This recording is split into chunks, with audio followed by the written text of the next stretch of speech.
Magkano yung gatas mo, te? Dos. Oh.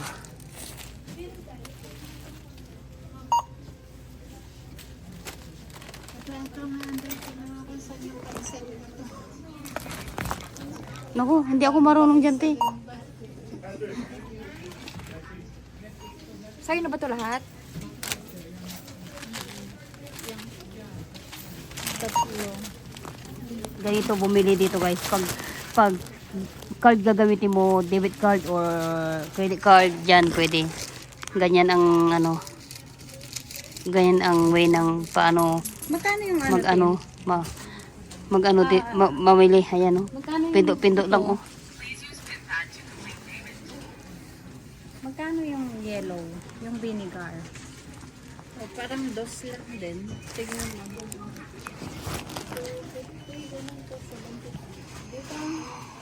Ay, bakit din? Hindi pa Yan, tapos na. Itap mo lang yung card, tapos yun, may resibo na. Baby yun. Oh, yan. Very easy. Magkano lahat yan, tay? 23. Oh. May itlog lang? Bumibili ko lang ng itlog, isang ganyan lang.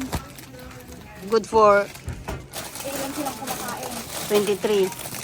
Yan, 23 na yan. Polo chips. Chips, itlog, gatas, tinapay. Yan. Yung isa naman, toothpaste.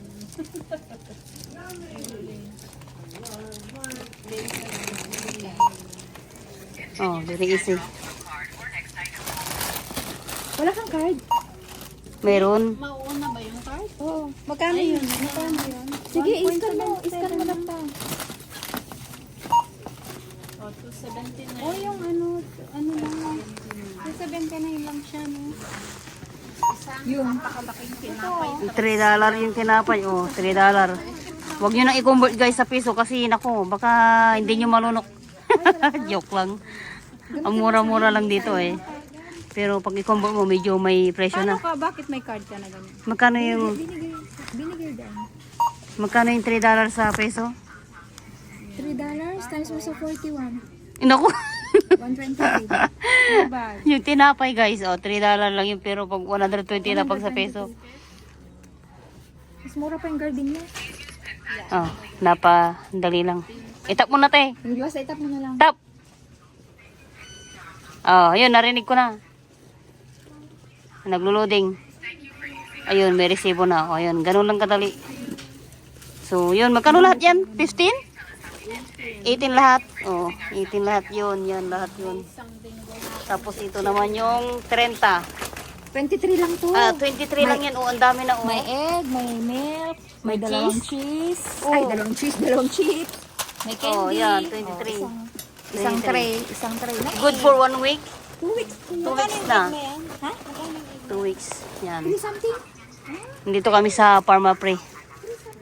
Yan. Kasi pag minsan Ito si Ate Carol. Ate Carol, sa'yo nabili mo? Magkano yan lahat? yung sa akin, 20. 20 yung nabili mo din. Isang bag na malaki. Oh, may lotion.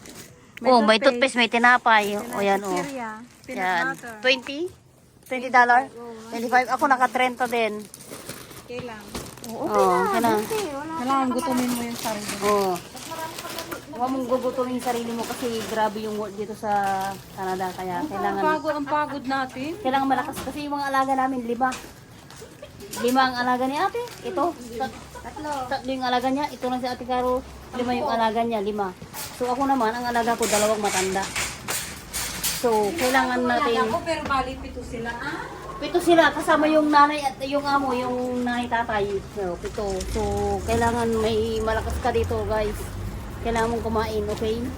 Kung may pagkain naman sa bahay ng amo, pero siyempre, kung hindi enough, bumili, di ba? Kain ko na kaya. Ang lamig.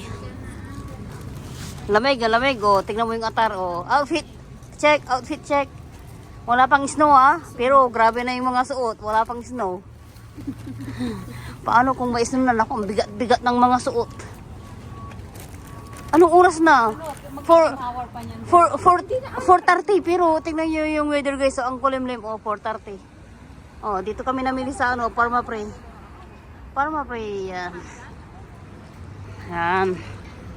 Tapos, ito naman yung metro. Metro. Yung dala ko sa Hong Kong, 2 buwan yung toothpaste ko. Tatlong piraso. Na? Toothpaste. Isa lang Oo. Pakunti-kunti eh, di pang matagalan. Mag-toothbrush ka lang naman, umaga, tsaka tanghali gabi. Oo. Ito yung ano na guys, so Canada Post. Kung may sulat kang gustong ipadala, o ihulog mo lang dyan dito. Ilain niya, ilagay mo dyan sa loob, tapos igagano mo siya. Binigyan ako ng Tapos i-double check mo kung nahulog na yung sulat mo dyan. shampoo ko. Tapos gagano mo na, oh, yun, safe na, ganun lang. Ganun lang maglagay sa post office. Tapos bayaran.